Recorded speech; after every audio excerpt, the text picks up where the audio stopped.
कर्मचारियों की कई समस्याओं के निराकरण की मांग को लेकर मध्य प्रदेश तृतीय वर्ग कर्मचारी संघ के सदस्यों ने मेडिकल डीन को राज्य सरकार के नाम ज्ञापन सौंपा है। इस ज्ञापन के जरिए संघ के सभी सदस्यों ने अपनी मांगों के पूरा करने की मांग की है।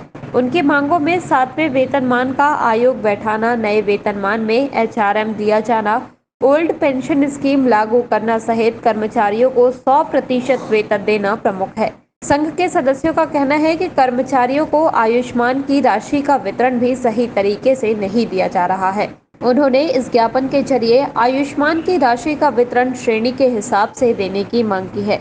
वहीं मेडिकल डीन द्वारा इस ज्ञापन को स्वीकार करते हुए संघ के सदस्यों को यह आश्वासन दिया गया है कि वे उनकी मांगों को पूरा करने के लिए सरकार से चर्चा अवश्य करेंगी। आज मेडिकल कॉलेज विभागीय शाखा द्वारा श्री जैसन अगस्तिन जो कि विभागीय अध्यक्ष हैं, ज्ञापन सौंपा गया। हमारी मांग प्राय शासन से संबंधित थी, जिसमें प्रमुख मांग ये है कि 7वें वेतनमान का आयोग बैठाया जाए और जो हम लोग के HRA मिल रहा है वो पुराने वेतनमान में मिल रहा है। अभी के वेतनमान में हमको HRA दिया जाए, ओल्ड पेंशन स्कीम लागू की जाए और जो कर्मचारी हैं जिनको 3 वर्ष की उस पर ले रहे हैं परिवीक्षा में, तो पूरा वेतन ना दे के 70, 80, 90 ऐसा दे रहा है। तो हमारा शासन से निवेदन है कि उनको 100% वेतन दिया जाए और कुछ विभागीय समस्याओं को लेकर भी हमने ज्ञापन दिया डीन मैडम को। हमारे यहाँ पे आयुष्मान का जो पैसा उसका वितरण जो सही तरीके से नहीं हो रहा है, उसमें व्यक्ति विशेष को किसी को ज़्यादा मिल रहा है, किसी को कम मिल रहा है। तो हमारी मांग थी श्रेणीवार क्लास 3, क्लास 4 और अधिकारियों को एक शासन द्वारा निश्चित कर दिए जाए कि समान रूप से उनका बंटवारा हो कि भाई इनको 20% तो सब बाबुओं को 20%, 3 क्लास को 20% मिले, चतुर्थ श्रेणी को सबको बराबर मिले। हमारी ये मांग थी। इसके अलावा हम अधिष्ठाता मैडम से मिले थे कि हमारे संगठन को बहुत सारे कर्मचारियों ने आवेदन दिया था पुनः नियुक्ति के, और वर्तमान में मेडिकल कॉलेज में ये हमारे संगठन के ज्ञान में लाया गया था कि सेवानिवृत्त लेखापाल से कार्य लिया जा रहा है, उनकी नियुक्ति की गई। तो इस संबंध में डीन मैडम से चर्चा की तो उन्होंने कहा कि नियुक्ति किसी प्रकार की नहीं हुई है, उन्हें 1-2 दिन सहयोग के लिए बुलाया गया था।